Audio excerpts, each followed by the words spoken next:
ខេកម្រងសំណួរពហុចម្លើយជ្រើសរើសគួយស្អមសម្រាប់ត្រៀមប្រឡងក្របខ័ណ្ឌអូខេសំណួរពហុចម្លើយប្រព័ន្ធរដ្ឋបាលនៅកម្ពុជាអញ្ចឹងទី1ទីស្តីការគណៈរដ្ឋមន្ត្រីត្រូវបានបង្កើតឡើងដើម្បីធ្វើជាសេនាធិការជូនរាជរដ្ឋាភិបាលសម្រាប់គឺ D គឺសម្របសម្រួលការងារប្រចាំថ្ងៃរបស់គណៈរដ្ឋមន្ត្រីទី2គណៈអភិបាលរាជធានីខេត្តក្រុងស្រុកខណ្ឌត្រូវបានកំណត់សមាជិកភាពដូចតទៅ B រាជធានីយ៉ាងច្រើនគឺចាប់ពី11រូបចាប់ពី11រូបខេត្តចាប់ពី7រូបទៅឬក៏11រូបនិងក្រុងស្រុកខណ្ឌចាប់ពី5រូបទៅ7រូបទី3ការគ្រប់គ្រងរដ្ឋបាលបែបវិមជ្ឈការមានន័យថាគឺ B ជាការដែលរាជរដ្ឋាភិបាលប្រគល់ឲ្យក្រុមប្រឹក្សានៅភាពជាម្ចាស់នៅលើមុខងារសិទ្ធិអំណាចនិងធនធាន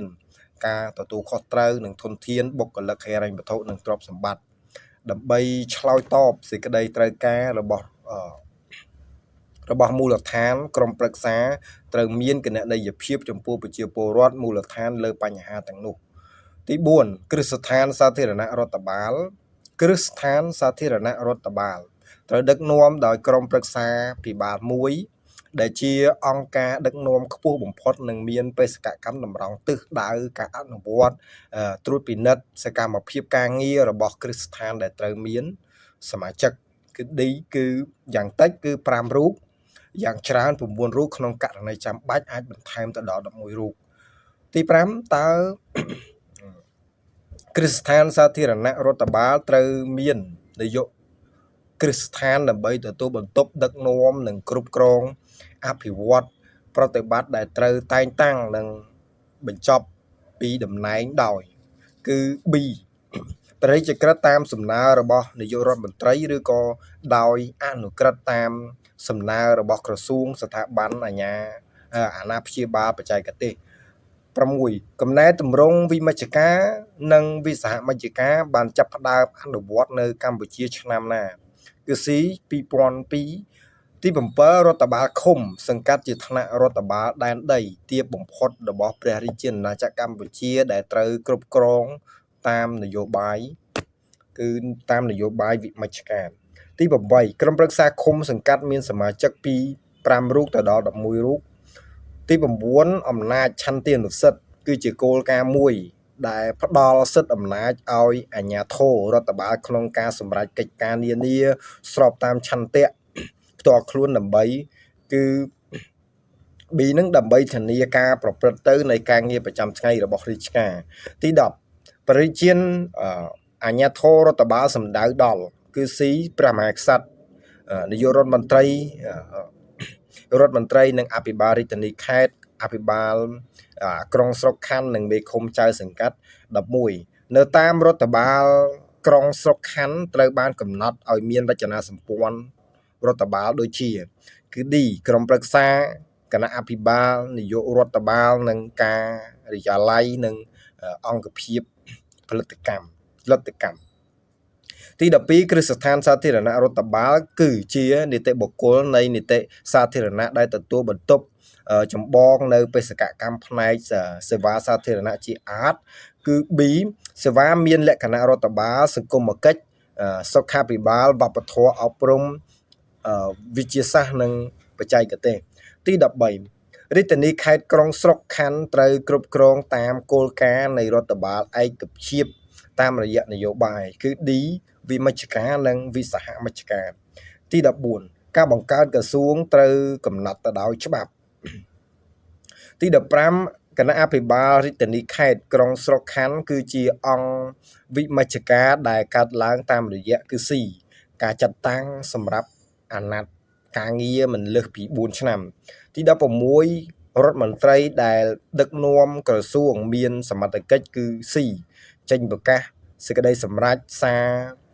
រាជរនិងសេចក្តីណែនាំទី17នៅតាមរដ្ឋបាលឃុំសង្កាត់នីមួយៗត្រូវបានកំណត់នៅរចនាសម្ព័ន្ធរដ្ឋបាលដូចជាទី C ក្រុមប្រឹក្សានិងមេឃុំចៅសង្កាត់ទំនប់ទី1ចៅសង្កាត់រងទី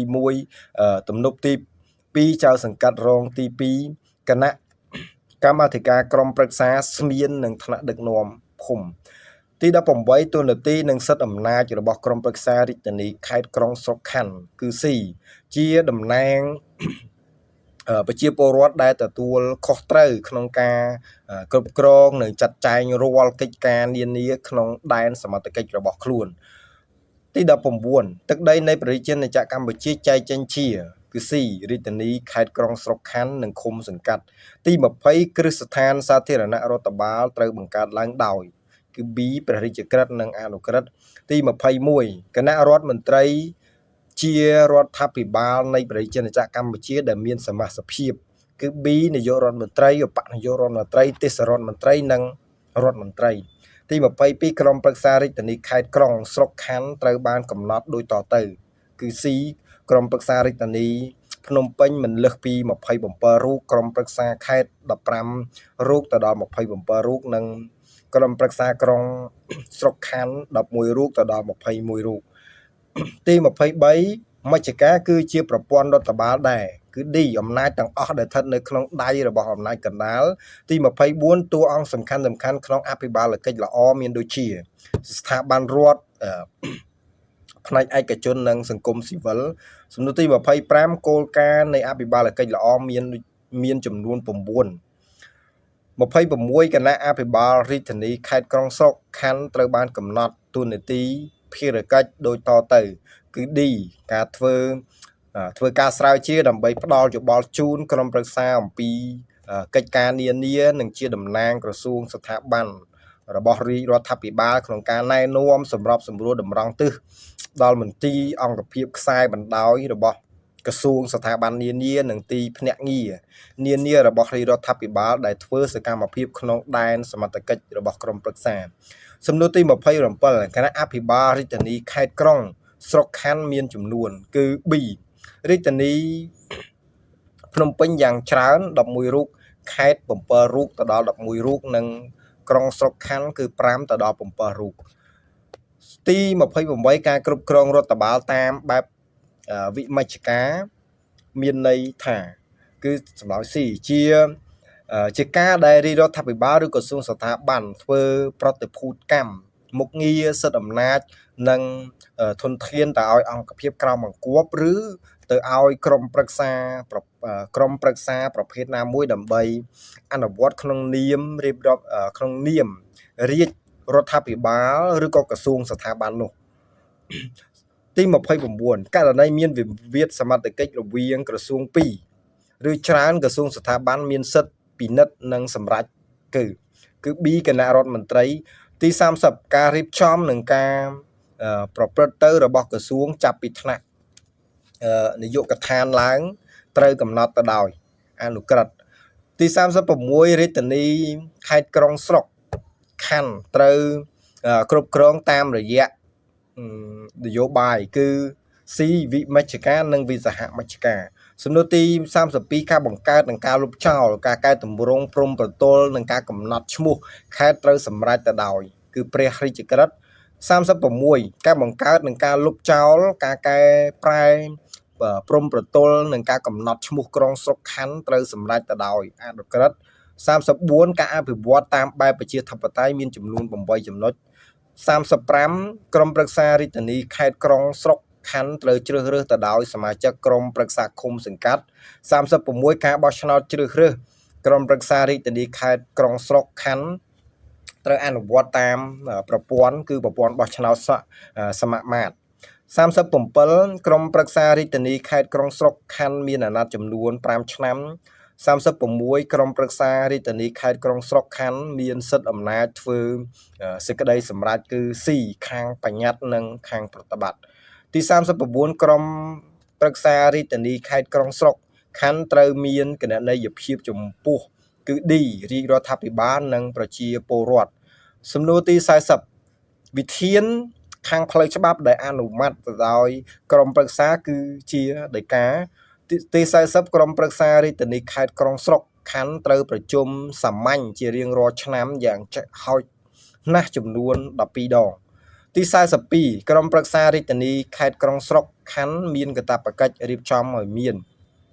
គឺចម្លើយត្រូវទាំងអស់ទី គណៈកម្មាធិការសម្របសម្រួលបច្ចេកទេសទី2ហ្នឹងគឺគណៈកម្មាធិការពិគ្រោះយោបល់កិច្ចការស្ត្រីនិងកុមារទី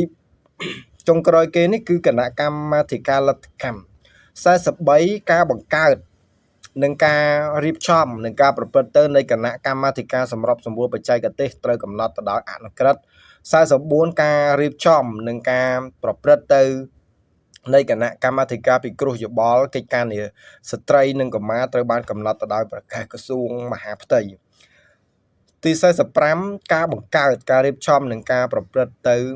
នៃគណៈកម្មាធិការលទ្ធកម្មត្រូវកំណត់ទៅដោយប្រកាសអន្តរក្រសួង46អភិបាលរាជធានីខេត្តត្រូវតែងតាំងទៅដោយព្រះរាជក្រឹត្យទី47អភិបាលរងរាជធានីរងខេត្តអភិបាលក្រុងអភិបាលស្រុកអភិបាលខណ្ឌត្រូវតែងតាំងទៅដោយអនុក្រឹត្យ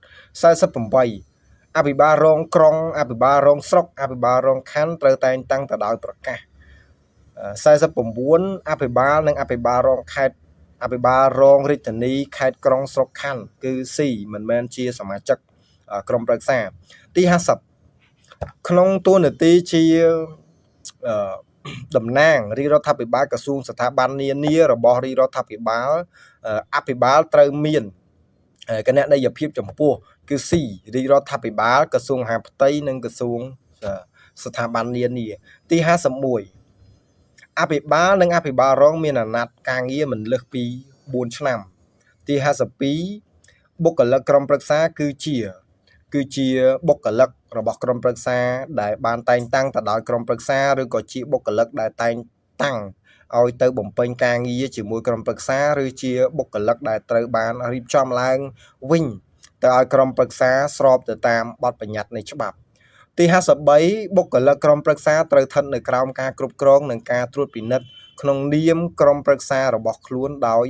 គឺ D គឺគណៈអភិបាល54ការរៀបចំនិងការប្រព្រឹត្តទៅនៃអង្គភាពគាំទ្រឃុំសង្កាត់ត្រូវកំណត់ទៅដោយការគឺ C ប្រកាសក្រសួងមហាផ្ទៃទី55នយោបាយរដ្ឋាភិបាលតែងតាំងទៅដោយប្រកាសក្រសួងមហាផ្ទៃទី56នយោបាយរដ្ឋបាលត្រូវធ្វើសេចក្តីរាយការណ៍និងមានគណនេយ្យភាពចំពោះ B គឺក្រុមប្រឹក្សានិងគណៈអភិបាលទី57ការបង្កើតគណៈកម្មាធិការជាតិសម្រាប់ការអភិវឌ្ឍតាមបែបប្រជាធិបតេយ្យនៅថ្នាក់ក្រោមជាតិហៅកាត់ថាគោលជអបត្រូវកំណត់ទៅដោយព្រះរាជក្រឹត្យទី48ទី58ការរៀបចំនិងប្រព្រឹត្តទៅនៃអនុគណៈកម្មាធិការរបស់គណៈកម្មាធិការជាតិសម្រាប់ការអភិវឌ្ឍតាមបែបប្រជាធិបតេយ្យនៅថ្នាក់ក្រោមជាតិត្រូវបានកំណត់ទៅដោយអនុក្រឹត្យទី59មុខងារជាកាតព្វកិច្ចគឺជាមុខងារដែលកំណត់ទៅដោយច្បាប់ឬក៏ព្រះរាជក្រឹត្យឬអនុក្រឹត្យឬក៏ការប្រកាសទី60ច្បាប់ស្តីអំពីការគ្រប់គ្រងរដ្ឋបាលរាជធានីខេត្តក្រុងស្រុកខណ្ឌបានចូលជាធរមាននៅឆ្នាំ2008ទី61ច្បាប់ស្តីអំពីការគ្រប់គ្រងរដ្ឋបាលឃុំសង្កាត់បានចូលជាធរមាននៅឆ្នាំ2001ទី62ប្រព័ន្ធអភិបាលកិច្ចមូលដ្ឋានត្រូវអនុវត្តនៅថ្នាក់ឃុំនិងសង្កាត់ទី63ទិសដៅវិមជ្ឈការនិងការគ្រប់គ្រងរដ្ឋបាលឃុំសង្កាត់គឺចម្លើយត្រូវទាំងអស់ទី1ផ្ដល់ឱកាសទៅដល់ប្រជាពលរដ្ឋឲ្យចូលរួមកាន់តែទូលំទូលាយនៅក្នុងការធ្វើសេចក្តីសម្រេចចិត្តទៅដោយមានផលប៉ះពាល់ទៅលើជីវភាពរស់នៅនិងអនាគតរបស់ខ្លួនការលើកកម្ពស់លទ្ធិប្រជាធិបតេយ្យអភិបាលកិច្ចល្អនិងគុណភាពនៃជីវភាពរស់នៅនិងការធានាអភិវឌ្ឍប្រកបដោយជីវភាពរួមទាំងការផ្ដល់សេវាមូលដ្ឋានផងដែរ64ការបង្កើតនិងការលុបកែប្រែព្រំប្រទល់និងការបដូរឈ្មោះរបស់រដ្ឋបាលឃុំសង្កាត់ក្នុងករណីមិនប៉ះពាល់ទៅដល់ព្រំប្រទល់រាជធានីខេត្តពាក់ព័ន្ធត្រូវបានសម្រេចទៅដោយអនុក្រឹត្យទី65ក្នុងករណីមិនប៉ះពាល់ទៅដល់ព្រំប្រទល់របស់រាជធានីខេត្តពាក់ព័ន្ធការបង្កើតការលុបចោលការកែប្រែព្រំប្រទល់និងការបដូរឈ្មោះរបស់រដ្ឋាភិបាលឃុំសង្កាត់ត្រូវសម្រេចទៅដោយព្រះរាជក្រឹត្យទី66ក្រុមប្រឹក្សាឃុំសង្កាត់ត្រូវជ្រើសរើសឡើងតាមការបោះឆ្នោតទៅដោយប្រជាពលរដ្ឋ ទី67ក្រុមប្រឹក្សាឃុំសង្កាត់ជាអង្គការតំណាងគឺប្រជាពលរដ្ឋ68ក្រុមប្រឹក្សាឃុំសង្កាត់មានអាណត្តិចំនួន5ឆ្នាំទី69ក្រុមប្រឹក្សាឃុំសង្កាត់មានសមាជិកចំនួនពី5ទៅ7រូបទី70ប្រជាពលរដ្ឋខ្មែរទាំងពីរភេទដែលមានសិទ្ធិនិងមានបំណងឈរឈ្មោះជាបេក្ខជនបោះឆ្នោតជ្រើសរើសក្រុមប្រឹក្សាឃុំសង្កាត់ត្រូវមានអាយុចាប់ពីយ៉ាងតិចណាស់គឺ25ឆ្នាំឡើងទី71ក្រុមប្រឹក្សាឃុំសង្កាត់បានបោះឆ្នោតជ្រើសរើសឡើងទៅតាមប្រព័ន្ធបោះឆ្នោតសមាមាត្រ72ប្រព័ន្ធប្រធានក្រុមប្រឹក្សាឃុំសង្កាត់ជាមេឃុំនិងចៅសង្កាត់ទី73ស្មានឃុំសង្កាត់តែងតាំងទៅដោយការប្រកាសទី74មេឃុំមេភូមិដែលក្រុមប្រឹក្សាឃុំសង្កាត់បានបោះឆ្នោតជ្រើសរើសរួចហើយត្រូវមេឃុំចៅសង្កាត់តែងតាំងទៅដោយសេចក្តីសម្រេចទី75រដ្ឋបាលឃុំសង្កាត់មានតួនាទីគឺចម្លើយត្រូវទាំងអស់ទី1ការបង្រើការមូលដ្ឋានសម្រាប់បម្រើផលប្រយោជន៍ឃុំសង្កាត់និងប្រជាពលរដ្ឋក្នុងឃុំសង្កាត់របស់ខ្លួនជាភ្នាក់ងារតំណាងរដ្ឋក្រោមការចាត់តាំងឬការប្រគល់អំណាចរបស់អាជ្ញាធររដ្ឋទី76អំណាចបញ្ញត្តិរបស់ឃុំសង្កាត់ត្រូវធ្វើឡើងតាមរយៈគឺដីកាទី77ការបង្កើតគណៈកម្មាធិការជាតិគាំទ្រឃុំសង្កាត់ត្រូវកំណត់ទៅដោយព្រះរាជក្រឹត្យទី78ប្រធានគណៈកម្មាធិការជាតិគាំទ្រឃុំសង្កាត់គឺជារដ្ឋមន្ត្រីក្រសួងមហាផ្ទៃទី79គោលនយោបាយភូមិឃុំសង្កាត់មានសមត្ថភាពដាក់ឲ្យអនុវត្តនៅឆ្នាំ2021ទី80លក្ខណៈសម្បត្តិរបស់មេភូមិរបស់ភូមិឃុំសង្កាត់មានសមត្ថភាពមានចំនួន7ចំណុចសំណួរពហុចំណុចជ្រើសរើសតកតងទៅនឹងសេវាសាធារណៈសំណួរទី1ក្នុងចំណោមអ្នកផ្ដល់សេវាខាងក្រោមនេះតើអ្នកណាជាអ្នកផ្ដល់សេវាសាធារណៈចឹងចម្លើយខគឺអ្នកបំពេញការងារនៅតាមក្រសួងស្ថាប័ននិងរដ្ឋបាលថ្នាក់ក្រោមជាតិទី2ការិយាល័យចេញច្រកចេញចូលតែមួយមានផ្នែកសំខាន់ចំនួន2គឺចំណុចកផ្នែកជួរមុខនិងផ្នែកជួរក្រោយទី3ការផ្ដល់សេវាសាធារណៈដែលមានប្រសិទ្ធភាពគឺជាការផ្ដល់សេវាដែលមានគឺចម្លើយកការពេញចិត្តពីអ្នកប្រើប្រាស់សេវាទី4សេវាសាធារណៈដែលមានគុណភាពល្អគឺជាសេវាសាធារណៈដែរគឺចម្លើយកមានការពេញចិត្តពីអ្នកប្រើប្រាស់សេវាសាធារណៈទី5 Citizen Charter ជាយុទ្ធសាស្ត្រមួយដែរគឺចម្លើយខតម្រូវឲ្យអ្នកផ្ដល់សេវាអ្នកប្រើប្រាស់សេវានិងភាគីពាក់ព័ន្ធ stakeholder សហការគ្នាដើម្បីកំណត់នៅប្រភេទសេវានីតិវិធីរយៈពេលនិងតម្លៃសេវានិងលក្ខខណ្ឌផ្សេងទៀតក្នុងដំណើរការនៃការផ្ដល់សេវាទី6ការផ្ដល់សេវាសាធារណៈដែលមានប្រសិទ្ធភាពគឺជាការផ្ដល់សេវាដែរគឺចម្លើយកអង្គភាពផ្ដល់សេវានិងអ្នកប្រើប្រាស់សេវាចំណាយតិចទី7អង្គភាពច្រកចេញចូលតែមួយមាននៅតាមគឺចម្លើយករាជធានីខេត្តទី8ការផ្ដល់សេវាសាធារណៈដែលមានតម្លាភាពគឺជាការផ្ដល់សេវាសាធារណៈដែលមានគឺកតម្លាភាពនៅក្នុងដំណើរការនៃការផ្ដល់សេវា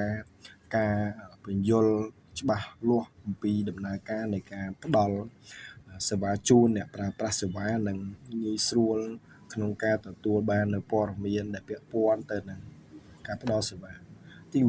9គោលដៅយុទ្ធសាស្ត្ររបស់រាជរដ្ឋាភិបាលក្នុងការផ្ដល់សេវាសាធារណៈគឺដើម្បីគឺការបម្រើប្រជាពលរដ្ឋឲ្យកាន់តែប្រសើរឡើងទី10ការិយាល័យច្រកចេញចូលតែមួយមាននៅតាមគឺក្រុងស្រុកខណ្ឌទី11ប្រភេទនៃសេវាសាធារណៈដែលរដ្ឋត្រូវបានចងក្រងនិងប្រមូលផ្ដុំជា7ប្រភេទធំ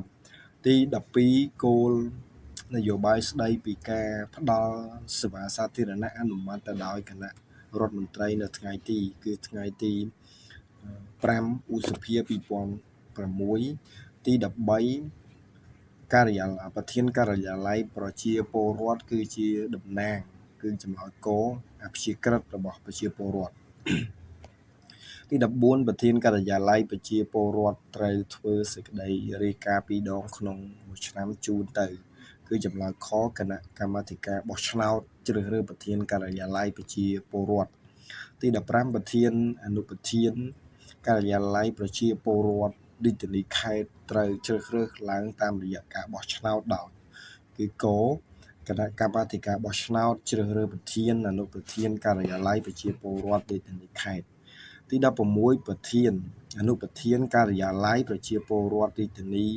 ខេត្តមានអាណត្តិការងារគឺចំនួន5ឆ្នាំ ទី 17 ប្រធានអនុប្រធានការិយាល័យប្រជាពលរដ្ឋរាជធានីខេត្តត្រូវទទួលស្គាល់ដោយគឺខប្រកាសក្រសួងមហាផ្ទៃ ទី 18 ប្រធានការិយាល័យប្រជាពលរដ្ឋក្រុងស្រុកខណ្ឌត្រូវជ្រើសរើសឡើងតាមរយៈការបោះឆ្នោតដោយគឺចំនួនគណៈកម្មាធិការបោះឆ្នោតជ្រើសរើសប្រធានការិយាល័យប្រជាពលរដ្ឋក្នុងស្រុកខណ្ឌ ទី 19 ប្រធានការិយាល័យប្រជាពលរដ្ឋក្នុងស្រុកខណ្ឌត្រូវទទួលស្គាល់ដោយគឺការប្រកាសក្រសួងមហាផ្ទៃ ទី 20 ប្រធានការិយាល័យប្រជាពលរដ្ឋក្នុងស្រុកខណ្ឌខេត្តមានអាណត្តិការងារគឺចំនួន5ឆ្នាំ ទី 21 ប្រធាននិងអនុប្រធានអង្គភាពច្រកចេញចូលតែមួយរាជធានីខេត្តតែងតាំងទៅដោយគឺដីកា ទី 22 ប្រធានអង្គភាពច្រកចេញចូលតែមួយរាជធានីខេត្តត្រូវទី 22 ប្រធានអង្គភាពច្រកចេញចូលតែមួយរាជធានីខេត្តត្រូវមានគណនេយ្យភាពទៅដោយផ្ទាល់ចំពោះគឺចម្លើយកនាយករដ្ឋបាលរាជធានីខេត្តនិងអភិបាលរាជធានីខេត្ត ទី 23 ការបង្កើននិងការដាក់ឲ្យដំណើរការទីភ្នាក់ងារប្រតិបត្តិពិសេសកំណត់ទៅដោយព្រះរាជក្រឹត្យ ទី 24 យន្តការចេញចូលតែមួយនៃរដ្ឋបាលឃុំសង្កាត់ត្រូវស្ថិតក្រោមការដឹកនាំទៅដោយមេឃុំនិងចៅសង្កាត់ ទី 25 ប្រធានអនុប្រធានការិយាល័យច្រកចេញចូលតែមួយក្រុងស្រុកខណ្ឌតែងតាំងទៅដោយដីកា ទី 26 សម្រាប់វាស់វែងគុណភាពសេវាសាធារណៈរាជធានីរាជរដ្ឋាភិបាលបានកំណត់សូនីកូគោលចំនួនគឺចំនួន 5 ទី 27 ប្រធានអង្គភាពច្រកចេញចូលតែមួយរាជធានីខេត្តមានឋានៈស្មើគឺនាយកទីចាត់ការ ទី 28 គោលដៅយុទ្ធសាស្ត្ររបស់រាជរដ្ឋាភិបាលកម្ពុជាក្នុងការផ្ដល់សេវាសាធារណៈគឺដើម្បីបម្រើប្រជាពលរដ្ឋឲ្យកាន់តែល្អប្រសើរ ទី 29 ការផ្ដល់សេវាសាធារណៈដែលមានសមធម៌គឺជាការផ្ដល់សេវាសាធារណៈដែលគឺចម្លើយខមិនមានការរើសអើងឋានៈតួនាទីឬក៏និន្នាការនយោបាយឡើយ ទី 30 គុណភាពព័ត៌មាននៃសេវាសាធារណៈមានន័យថាសេវាមានលក្ខណៈស្មុគគឺចម្លើយគគឺងាយយល់ច្បាស់លាស់និងងាយទទួលយកបាន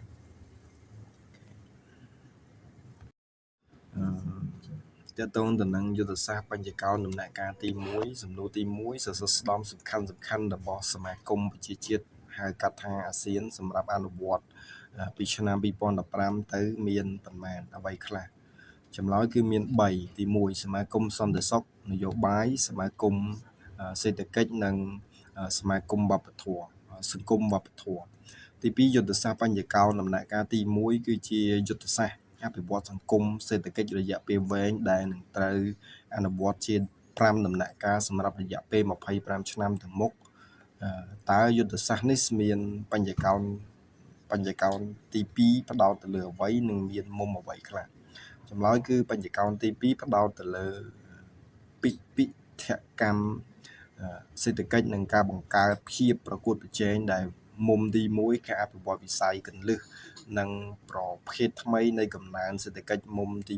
2ការបង្កើនកម្ពស់ការលើកកម្ពស់ការតភ្ជាប់នឹងការបង្កើនប្រសិទ្ធភាពនៃវិស័យដឹកជញ្ជូនឬក៏ logistics វិស័យធម្មពលវិស័យទឹកស្អាតនិងវិស័យ digital មុំទី3ការកែលម្អបរិយាកាសធុរកិច្ចនិងការវិនិយោគមុំទី4ការពង្រឹងប្រសិទ្ធភាពនិងភាពទាក់ទាញនៃតំបន់សេដ្ឋកិច្ចពិសេសរួមបញ្ចូលនៅសួនឧស្សាហកម្មសួនកសិឧស្សាហកម្មនិងតំបន់ពាណិជ្ជកម្មសេរីក្នុងស្រុក Free Trade Zone ផ្ដុំមុំទី5ការធ្វើនាវានុវត្តយុទ្ធការហិរញ្ញប្បទាននិងផលិតផលហិរញ្ញវត្ថុសម្រាប់គ្រប់គ្រងដល់ការវិនិយោគទី3តើគោលដៅអភិវឌ្ឍសហសវត្តនិងគោលដៅអភិវឌ្ឍប្រកបដោយចីរភាពនៅលើសកលលោកនិងនៅកម្ពុជាមានប្រមាណគោលដៅខ្លះចម្លើយគឺគោលដៅអភិវឌ្ឍសហសវត្តមាន8គោលដៅកម្ពុជាមាន9គោលដៅនិងគោលដៅអភិវឌ្ឍប្រកបដោយចីរភាព17គោលដៅកម្ពុជាមាន18គោលដៅអញ្ចឹងទី4តើគោលដៅចុងក្រោយនៃការអភិវឌ្ឍគឺដើម្បីអ្វីហើយអ្វីជាកត្តាសំខាន់មុនគេសម្រាប់អភិវឌ្ឍចម្លើយគឺគោលដៅចុងក្រោយនៃការអភិវឌ្ឍគឺដើម្បីមនុស្សហើយមនុស្សគឺជាកត្តាសំខាន់មុនគេដើម្បីសម្រាប់ការអភិវឌ្ឍដែរទី5យុទ្ធសាស្ត្របញ្ញកោណដំណាក់កាលទី1គឺជាយុទ្ធសាស្ត្រអភិវឌ្ឍសង្គមសេដ្ឋកិច្ចរយៈពេលវែងដែលនឹងត្រូវអនុវត្តជា5ដំណាក់កាលសម្រាប់រយៈពេល25ឆ្នាំទៅមុខរចនាសម្ព័ន្ធនៃយុទ្ធសាស្ត្រនេះមាន3ចំណុចធំគឺទី1ស្នូលនៃយុទ្ធសាស្ត្រទី2គឺកែតម្រង់និងការពង្រឹងអភិបាលកិច្ចទី2ហ្នឹងគឺបរិស្ថានគ្របដណ្ដប់កំណត់នៅក្របខ័ណ្ឌពេញនិងគ្រប់ជ្រុងជ្រោយនៃយុទ្ធសាស្ត្រទាំងមូលនិងទី3បញ្ញកោណយុទ្ធសម្រាប់ជំរុញកំណើនសេដ្ឋកិច្ចនិងវឌ្ឍនភាពសង្គមតើយុទ្ធសាស្ត្រនេះមានគោលដៅយុទ្ធសាស្ត្រចំនួនប្រមាណអ្វីខ្លះមាន5គឺទី1ធានាឲ្យបាននៅកំណើនសេដ្ឋកិច្ចក្នុងអត្រាមធ្យមប្រចាំឆ្នាំក្នុងរង្វង់7%ប្រកបទៅដោយភាពធន់និងវិបត្តិនានាទី2ហ្នឹងគឺបង្កើតការងារឲ្យបានកាន់តែច្រើនទាំងបរិមាណនិងគុណភាពជូនប្រជាពលរដ្ឋកម្ពុជាជាពិសេសសម្រាប់យុវជនទី3សម្រាប់ឲ្យបាននៅគោលដៅកាត់បន្ថយភាពក្រីក្រក្នុងអត្រាជាង 10% និងការកសាងប្រព័ន្ធគាំពារសង្គមទី4ហ្នឹងគឺបន្តពង្រឹងសមត្ថភាពអភិបាលកិច្ចនិងលើកកម្ពស់គុណភាពស្ថាប័នទាំងថ្នាក់ជាតិនិងថ្នាក់ក្រោមជាតិដើម្បីធានាឲ្យបាននៅប្រសិទ្ធភាពនៃសេវាសាធារណៈក៏ដូចជាបន្តពង្រឹងអភិបាលកិច្ចវិស័យឯកជននិងលើកកម្ពស់បរិយាកាសអំណោយផលសម្រាប់ធុរកិច្ចនិងការវិនិយោគពាណិជ្ជកម្មទី5ធានាចីរភាពនៃការអភិវឌ្ឍសង្គមសេដ្ឋកិច្ចនិងការកសាងភាពធន់ទៅនឹងការប្រែប្រួលអាកាសធាតុទី6អភិក្រមជីរភាពនៃប្រព័ន្ធតួអង្គតែមួយមានន័យដូចម្ដេចចម្លើយគឺគ្រប់ក្រសួងស្ថាប័នទាំងអស់នៅគ្រប់កម្រិតត្រូវធ្វើការប្រតិក្រឡាគ្នាជារដ្ឋាភិបាលទាំងមូលទាំងនៅក្នុងដំណាក់កាលរៀបចំដំណាក់កាលអនុវត្តគោលនយោបាយយុទ្ធសាស្ត្រនិងកម្មវិធីនានាជាពិសេសចំពោះការងារដែលមានចរិតអន្តរវិស័យទី7យុទ្ធសាស្ត្របញ្ញកោណដំណាក់កាលទី1គឺជាយុទ្ធសាស្ត្រអភិវឌ្ឍសង្គមសេដ្ឋកិច្ចរយៈពេលវែងដែលនឹងត្រូវអនុវត្តជា5ដំណាក់កាលសម្រាប់រយៈពេល25ឆ្នាំទៅមុខតើយុទ្ធសាស្ត្រនេះមានបញ្ញកោណទី3ផ្ដោតទៅលើអ្វីដែលមានមុំអ្វីខ្លះចម្លើយគឺបញ្ញកោណទី3ផ្ដោតទៅលើការអភិវឌ្ឍវិស័យឯកជននិងការងារដែលមុំទី1 ការអភិវឌ្ឍទីផ្សារការងារមុំទី2ហ្នឹងការលើកស្ទួយសហគ្រាសធុនមីក្រូតូចនិងមធ្យមធុរកិច្ចថ្មីសហគ្រិននិងការអភិវឌ្ឍសេដ្ឋកិច្ចក្រៅប្រព័ន្ធមុំទី3នឹងការបង្រឹងភាពជាដៃគូវិស័យសាធារណៈនិងវិស័យឯកជនមុំទី4ហ្នឹងគឺការពង្រឹងការប្រកួតប្រជែងមុំទី5ហ្នឹងការពង្រឹងប្រព័ន្ធធានាគារនិងវិស័យហិរញ្ញវត្ថុមិនមែនធនាគារទី8យុទ្ធសាស្ត្របញ្ញកោណដំណាក់កាលទី1គឺជាយុទ្ធសាស្ត្រអភិវឌ្ឍសង្គមសេដ្ឋកិច្ចរយៈពេលវែងដែលនឹងត្រូវអនុវត្តជា5ដំណាក់កាលស្របពេលសម្រាប់រយៈពេល25ឆ្នាំទៅមុខតែយុទ្ធសាស្ត្រនេះមានបញ្ញកោណទី1គឺផ្ដោតទៅលើអ្វីនិងមានមុំអ្វីខ្លះចម្លើយបញ្ញកោណទី1ផ្ដោតទៅលើការអភិវឌ្ឍមូលធនមនុស្ស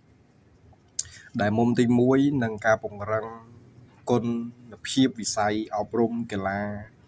វិទ្យាសាស្ត្រនិងបច្ចេកវិទ្យាមុំទី2ហ្នឹងគឺការបណ្ដុះបណ្ដាលជំនាញ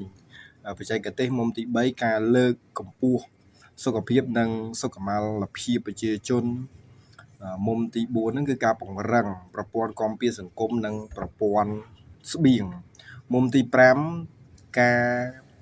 ពឹងព្យាបជាពលរដ្ឋក្នុងសង្គមដែលអរិយធម៌ខ្ពស់ប្រកបទៅដោយសិលធម៌សមធម៌និងបរិយាបន្នទី9យុទ្ធសាស្ត្របញ្ញកោណដំណាក់កាលទី1គឺជាយុទ្ធសាស្ត្រអភិវឌ្ឍសង្គមសេដ្ឋកិច្ចរយៈពេលវែងដែលនឹងត្រូវអនុវត្តជា5ដំណាក់កាលសម្រាប់រយៈពេល25ឆ្នាំទៅមុខតែយុទ្ធសាស្ត្រនេះមានបេសកកម្មជាប្រវត្តិសាស្ត្រចម្បងប៉ុន្មាននិងអ្វីខ្លះចម្លើយគឺ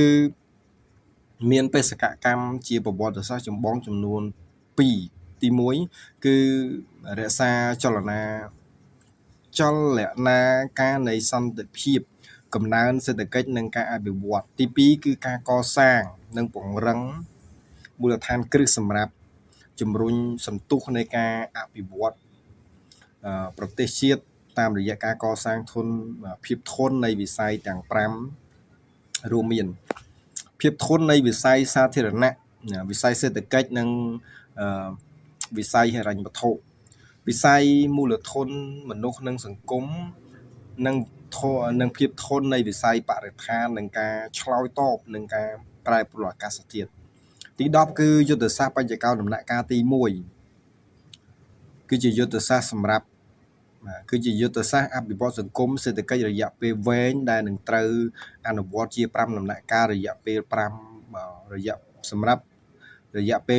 25ឆ្នាំទៅមុខរចនាសម្ព័ន្ធនៃយុទ្ធសាស្ត្រនេះមាន3ចំណុចធំៗគឺ1ស្នូលនៃយុទ្ធសាស្ត្រគឺជាការកែតម្រង់និងការពង្រឹងអភិបាលកិច្ចទី2ហ្នឹងគឺបរិស្ថានគ្របដណ្ដប់និងកំណត់នៅក្របខ័ណ្ឌពេញនិងគ្រប់ជ្រុងជ្រោយនៃយុទ្ធសាស្ត្រទាំងមូលនិងទី3ហ្នឹងគឺបញ្ញកោណយុទ្ធសម្រាប់ជំរុញកំណើនសេដ្ឋកិច្ចនិងវឌ្ឍនភាពសង្គមបវញ្ចនៈ5នៃយុទ្ធសាស្ត្របញ្ញកោណដំណាក់កាលទី1មានប្រមាណនិងអ្វីខ្លះចម្លើយគឺមាន5គឺកំណើនការងារសមធម៌និងប្រសិទ្ធភាពចីរភាពសំណួរវិញ្ញាសាលើកទី1នៃការប្រឡងក្រមមកការលើកទី9ក្រៅប្រកាន់អញ្ចឹងសំណួរទី1តើជំរឿនជាសមត្ថកិច្ចរបស់ស្ថាប័នណាអញ្ចឹងជំរឿនជាសមត្ថកិច្ចរបស់ក្រសួងផែនការទី2មន្ត្រីរាជការគិតពីប្រយោជន៍សាធារណៈទី3គឺសមាជិកតំណាងរាស្ត្រត្រូវបានបោះឆ្នោតទៅដោយប្រជាពលរដ្ឋទី4អង្គការ UNESCO បានសម្រេចដាក់ល្ខោនខោលចូលក្នុងបញ្ជីបេតិកភណ្ឌអរូបី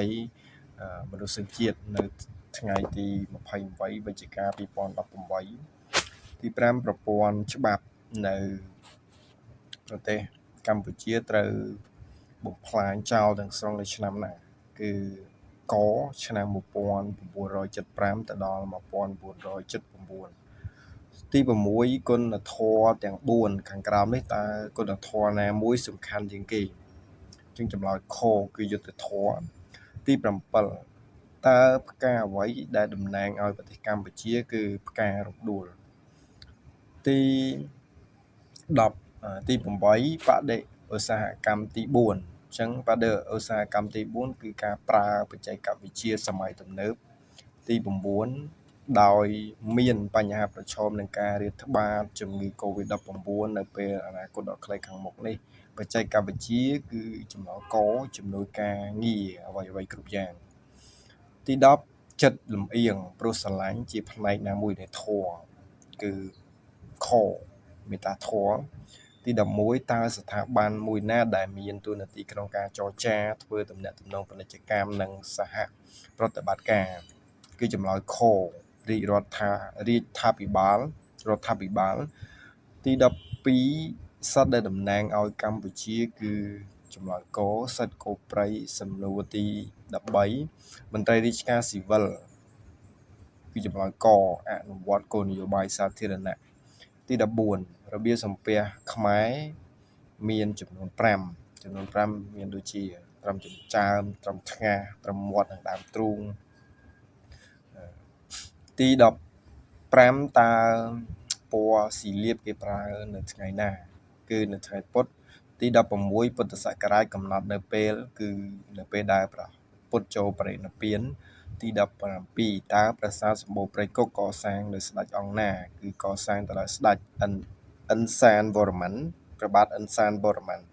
ទី18ដោយម្ដេចដែលហៅថាសង្គមធម៌អញ្ចឹងសង្គមធម៌គឺការឬក៏របៀបរៀបចំសង្គមឲ្យរស់នៅឲ្យបានស្រួលមានសម្ភារៈគ្រប់គ្រាន់ទី19ដោយម្ដេចដែលហៅថាវប្បធម៌អញ្ចឹងវប្បធម៌គឺបទពិសោធន៍ការផ្សាំនិងការផ្ទេរបន្តទី20ដោយម្ដេចដែលហៅដែលដោយម្ដេចបានបងប្អូនប្រឡងចូលសាលានៅភូមិន្ទរដ្ឋបាលនេះគេសួរសំណួរមកយើងអញ្ចឹងគេថាជាឧត្តមមន្ត្រីចង់ខ្លាយទៅជាឧត្តមមន្ត្រីគោរពនិងអនុវត្តច្បាប់រដ្ឋធម្មនុញ្ញនៃប្រជាណាចក្រកម្ពុជានិងរបៀបវារៈរបស់រដ្ឋាភិបាលអានេះយើងអាចមានទស្សនៈខ្លួនឯងយើងអាចបញ្ចេញខ្លួនឯងក៏បានកន្លែងហ្នឹងទី21ការរាតត្បាតនៃជំងឺ Covid-19 បានបណ្ដាលឲ្យគឺចម្លើយខការខាតបង់គ្រប់វិស័យទី22ចំណាក់ស្រុកផ្ដល់ផលវិជ្ជមានគឺខមិនមានផលវិជ្ជមានទេចំណាក់ស្រុកទី23ប្រាសាទព្រះវិហារចុះក្នុងបញ្ជីបេតិកភណ្ឌពិភពលោកនៅថ្ងៃខែឆ្នាំណាគឺចម្លើយខនៅ7កក្កដា2008សំណួរទី24គេនិយាយថាក្នុងដំណាក់កាលប្រែប្រួលរបស់ពិភពលោកដោយសារការរាតត្បាតនៃជំងឺ Covid-19 ប្រទេសភាគច្រើនបានផ្ដល់អាទិភាពលើវិស័យគឺបច្ចេកវិទ្យានិងព័ត៌មានវិទ្យាទី25ការទប់ស្កាត់កុំឲ្យរាតដាលជំងឺ Covid-19 គឺត្រូវលាងដៃពាក់ម៉ាស់និងរក្សាគម្លាតសុវត្ថិភាពទី26របបរាជានិយមអាស្រ័យលើរដ្ឋធម្មនុញ្ញនៅកម្ពុជាជារបបដែរគឺព្រះមហាក្សត្រទ្រង់ប្រតិបត្តិតាមរដ្ឋធម្មនុញ្ញទី27អាណត្តិរបស់រដ្ឋាភិបាលត្រូវបានបញ្ចប់ទៅដោយគឺខរដ្ឋសភាទី28ក្រោយការបោះឆ្នោតជ្រើសតាំងតំណាងរាស្ត្រតាមការកោះប្រជុំរបស់ព្រះមហាក្សត្ររដ្ឋសភាបើកសម័យប្រជុំដំបូងក្នុងរយៈពេលគឺយ៉ាងយូរណាស់គឺ60ថ្ងៃយ៉ាងយូរបំផុតគឺសំណួរទី29គឺស្ថានសាធារណៈរដ្ឋបាលត្រូវដឹកនាំដោយក្រុមប្រឹក្សាភិបាលមួយដែលជាអង្គការដឹកនាំខ្ពស់បំផុតនិងមានបេសកកម្មតម្រង់ទិសដៅការអនុវត្តនិងការត្រួតពិនិត្យសកម្មភាពការងាររបស់គ្រឹះស្ថានដែលត្រូវមានសមាជិកគឺចម្លើយខយ៉ាងតិចណាស់ពី5រូបយ៉ាងច្រើន9រូបក្នុងករណីចាំបាច់អាចបន្ថែមទៅដល់11រូបសំណួរទី30អ្នកដឹកនាំគណៈរដ្ឋមន្ត្រីនៃប្រជាណាចក្រកម្ពុជាគឺនាយករដ្ឋមន្ត្រីសំណួរទី31តើរដ្ឋធម្មនុញ្ញមានភារកិច្ចអ្វីខ្លះអញ្ចឹងចម្លើយខគឺធ្វើរាល់ចម្លើយខាងលើត្រូវរាល់ចម្លើយខាងលើទី1ក កំណត់នយោបាយរដ្ឋាភិបាលខហ្នឹងបង្កើតរដ្ឋាភិបាលកហ្នឹងគឺការពាររាល់សិទ្ធិប្រជាពលរដ្ឋសំណួរទី32រដ្ឋមន្ត្រីដែលដឹកនាំក្រសួងមានសមត្ថកិច្ចគឺចម្លើយកចេញប្រកាសសេចក្តីសម្រេចសារចរណ៍និងសេចក្តីណែនាំទី33ការគ្រប់គ្រងសាធារណៈបែបថ្មីអាចមានន័យថាជាគឺចម្លើយខជាយុទ្ធការមួយដើម្បីកែលម្អការផ្ដល់សេវាសាធារណៈទី34រាជរដ្ឋាភិបាលមានក្រសួងស្ថាប័នចម្រុះចំនួនគឺចម្លើយកទីស្តីការគណៈរដ្ឋមន្ត្រី1ក្រសួង27និងរដ្ឋលេខាធិការដ្ឋាន1ទី35គណៈអភិបាលរាជធានីខេត្តក្រុងស្រុកខណ្ឌត្រូវបានកំណត់ទួលនីតិគឺភារកិច្ចដូចតទៅគឺចម្លើយខធ្វើការសិក្សាស្រាវជ្រាវដើម្បីផ្ដល់យោបល់ជូនប្រឹក្សាអំពីកិច្ចការនានានិងជាតំណាងក្រសួងស្ថាប័នរបស់រាជរដ្ឋាភិបាលក្នុងការណែនាំសម្រាប់សម្រួលតម្រង់ទិសដល់មន្ទីរអង្គភាពខ្សែបណ្ដោយរបស់ក្រសួងស្ថាប័ននានានិងទីភ្នាក់ងារនានារបស់រាជរដ្ឋាភិបាលដែលធ្វើសកម្មភាពក្នុងដែនសមត្ថកិច្ចរបស់ក្រសួងរបស់ក្រុមប្រឹក្សាទី36នៅតាមសាលាក្រុងស្រុកខណ្ឌត្រូវបានកំណត់ឲ្យមានរចនាសម្ព័ន្ធរដ្ឋបាលដូចជាចម្លើយកក្រុមប្រឹក្សាគណៈអភិបាលរាជធានីនាយករដ្ឋបាលការិយាល័យនិងអង្គភាពផលិតកម្មសំណួរទី37ទឹកដីនៃប្រជាជាតិកម្ពុជាបែងចែកចម្លើយកគឺរាជធានីខេត្តក្រុងស្រុកខណ្ឌនិងឃុំសង្កាត់សំណួរទី38អាជ្ញាធររដ្ឋបាលសំដៅទៅលើគឺចម្លើយខព្រះមហាក្សត្រនាយករដ្ឋមន្ត្រីរដ្ឋលេខាធិការអភិបាលរាជធានីខេត្តអភិបាលក្រុងស្រុកខណ្ឌនិងមេឃុំចៅសង្កាត់ទី39រដ្ឋសភានៃប្រជាជាតិកម្ពុជាតំណាងឲ្យគឺ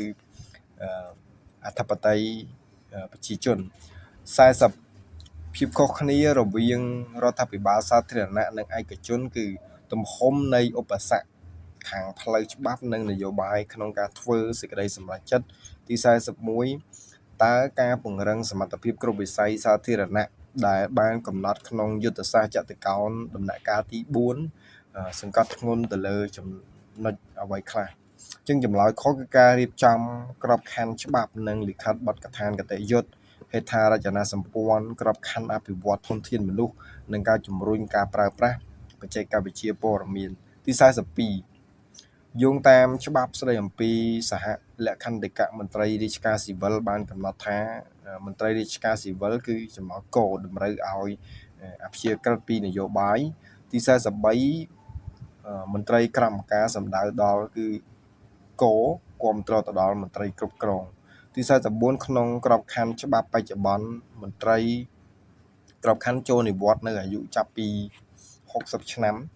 ទី45គ្រឹះស្ថានសាធារណៈរដ្ឋបាលគឺជានីតិបុគ្គលនៃសាធារណៈដែលទទួលបន្ទុកចម្បងនៅយកនៅកម្មផ្នែកសេវាសាធារណៈជាអាតចឹងចម្លើយខសេវាមានលក្ខណៈរដ្ឋបាលសង្គមគិច្ចសុខាភិបាលវប្បធម៌អប់រំនិងវិទ្យាសាស្ត្រឬបច្ចេកវិទ្យាទី46តើប្រសិទ្ធភាពនិងភាពស័ក្តិសិទ្ធិមានអត្ថន័យយ៉ាងដូចម្ដេចគឺចម្លើយទាំងអស់ទី1ការប្រើប្រាស់ធនធានតិចផលិតបានលទ្ធផលច្រើនជាដំណើរការនិងរចនាសម្ព័ន្ធគ្រប់គ្រងក្នុងការប្រើប្រាស់ធនធានអស់ពីលទ្ធភាពកនឹងគឺបង្កើតផលិតផលដែលមានគុណភាពខ្ពស់បរិមាណច្រើនអាចប្រើផលប្រយោជន៍ជាអតិបរមានឹងបានចម្លើយតបទៅតម្រូវការពិតរបស់សង្គមទី47តើចំណុចណាមួយដែលមិនត្រូវបានគេគិតថាជាអង្គការចាត់តាំងផ្លូវការអញ្ចឹងចម្លើយខុសគឺមិត្តភ័ក្តិមួយក្រុម48គ្រឹះស្ថានសាធារណៈរដ្ឋបាលត្រូវបានកំណត់ដោយគឺចម្លើយខព្រះរាជក្រឹត្យនិងអនុក្រឹត្យទី49ស្ថាប័ននីតិបញ្ញត្តិគឺសំដៅដល់ប្រសិទ្ធិនិងរដ្ឋសភាទី អាជ្ញាធរមានសមត្ថកិច្ចកម្រិតណាមានសិទ្ធិចេញលិខិតអត្រានុកូលដ្ឋានគឺរដ្ឋបាលឃុំនិងសង្កាត់ទី51ថ្លៃសមតា Equilibrium គឺជាថ្ងៃដែរបរិមាណតម្រូវការនឹងស្មើនឹងបរិមាណផ្គត់ផ្គង់នៅក្នុងប្រព័ន្ធសេដ្ឋកិច្ចចម្រុះជាងខបញ្ហាសេដ្ឋកិច្ចត្រូវបានដោះស្រាយដោយរដ្ឋនិងទីផ្សារទី53តើខាងក្រោមនេះជាកត្តាមួយណាដែលប្រជាពលរដ្ឋអភិវឌ្ឍមានចំនួនច្រើនជាងឬក៏គុណភាពល្អជាងប្រទេសកំពុងអភិវឌ្ឍអញ្ចឹងចម្លើយទាំង3ទី1ផ្ទះសេវាសុខភាពគុណភាពនៃការអប់រំទី54ក្នុងវិស័យសេដ្ឋកិច្ចក្នុងសេដ្ឋកិច្ចទីផ្សារសេរីជាងចម្លើយខថ្លៃទំនិញនិងសេវាកែតម្រូវតាមតម្រូវការនិងផ្គត់ផ្គង់ទី55ច្បាប់តម្រូវការបានបែងចែកថាកាលណាថ្លៃទំនិញមួយកើនឡើងនោះនាំឲ្យបរិមាណតម្រូវការរបស់ទំនិញនោះថយចុះទី56តើវិស័យណាខ្លះនៅក្នុងសេដ្ឋកិច្ចកម្ពុជារងផលប៉ះពាល់ខ្លាំងបំផុតដោយសារ COVID គឺវិស័យទេសចរណ៍ទី54តាមទ្រឹស្ដីវិនិយោគបើអញ្ចឹងចម្លើយទាំង3ទី1វិនិយោគណាមានចំណូល return ខ្ពស់នោះវាអមទៅដោយហានិភ័យ risk ខ្ពស់វិនិយោគណាមានចំណូល return ខ្ពស់នោះវាអមទៅដោយហានិភ័យទាបអញ្ចឹងវិនិយោគណាមានចំណូលវាអាច return វាទាបនោះវាអាចនឹងហានិភ័យខ្ពស់វិញឆ្លាស់គ្នាទៅវិញទីផ្សារសំដៅទៅដល់កន្លែងណាមួយដែលអ្នកទិញនិងអ្នកលក់ជួបគ្នា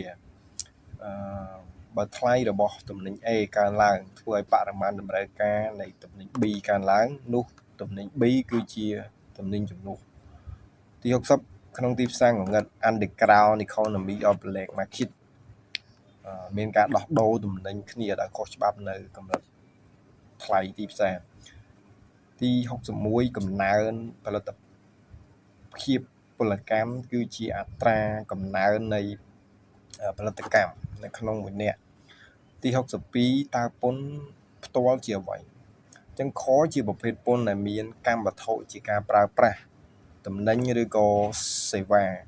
ទី60ភ្នាក់ងារសេដ្ឋកិច្ចដែលចូលរួមក្នុងកិច្ចដំណើរការវិនិយោគមានចំណោយទាំង3ទី1រដ្ឋាភិបាលទី2ភ្នាក់ងារសហគ្រាសទី3ហ្នឹងគឺភ្នាក់ងារ household or individual ទី64ប្រទេសកម្ពុជាទទួលបានជោគជ័យយ៉ាងខ្លាំងក្នុងការកាត់បន្ថយភាពក្រឬក៏ភាពក្រីក្រជាបន្តបន្ទាប់ចាប់តាំងពីរំដោះ7មករាឆ្នាំ1979មកអត្រាភាពក្រីក្រនៅកម្ពុជាមានប្រមាណជា 13.4% នៅឆ្នាំ2014ទី65តើរដ្ឋមានប្រភពចំណូលអ្វីខ្លះទី1រដ្ឋមានចំណូលពីសារពើពន្ធទី2នឹងចំណូលមិនមែនសារពើពន្ធឬក៏ចំណូលវិនិយោគទី66នាពេលកន្លងមកវិស័យខាងក្រោមគឺជាវិស័យដ៏សំខាន់សម្រាប់ទ្រទ្រង់និងជំរុញកំណើនសេដ្ឋកិច្ចកម្ពុជាលើកលែងតែខធួអាយតមសុខភាពទី67នៅប្រទេសមួយហើយអ្វីបានជាមានកំណើនប្រជាជនចម្លើយកគឺដោយសារអត្រាកំណើនខ្ពស់ជាងអត្រាមរណភាពឬក៏មរណៈណាទី69តើឧបករណ៍ហិរញ្ញវត្ថុអ្វីដែលតំណាងឲ្យម្ចាស់កម្មសិទ្ធិនៅក្នុងក្រុមហ៊ុនសាជីវកម្ម corporation ជាធម្មតាគឺភាគហ៊ុន common stock ទី69ប្រព័ន្ធថ្លៃអញ្ចឹងកហ្នឹងគឺបែងចែកទំនិញក្នុងទីផ្សារដោយស្វ័យប្រវត្តិទី70នៅពេលដែលគណៈគណនាផស GDP ទំនិញនិងសេវាកម្មនាំចេញត្រូវបានបូកបញ្ចូលនិងដកចេញហើយទំនិញនិងសេវាកម្មនាំចូលត្រូវបានគឺបូកបញ្ចូលនិងដកចេញទី71នៅក្នុងវិស័យឧស្សាហកម្មក្រុមហ៊ុនមួយអាចគ្រប់គ្រងលើថ្លៃនៃផលិតផលបានដោយគឺចម្លើយកនិងខដោយនឹងគឺការប្រកួតប្រជែងពេញលេញ perfect competition ខហ្នឹងគឺការប្រកួតប្រជែងមិនពេញលេញ imperfect competition ទី72កំណើនផលិតកម្មត្រូវបាន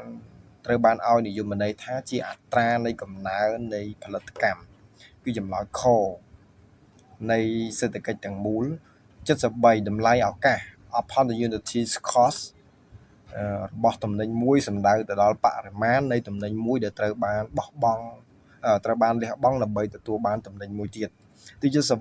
74អង្គភាពដែលប្រែក្លាយធនធានឲ្យទៅជាផលិតផលត្រូវបានគេស្គាល់ថាជាសហគ្រាសទី75តំណែងដែលផលិតនៅក្នុងប្រទេសហើយតំណែងទាំងនោះត្រូវបានលក់ទៅក្រៅប្រទេសគឺជាតំណែងនាំចេញទី76ក្រុ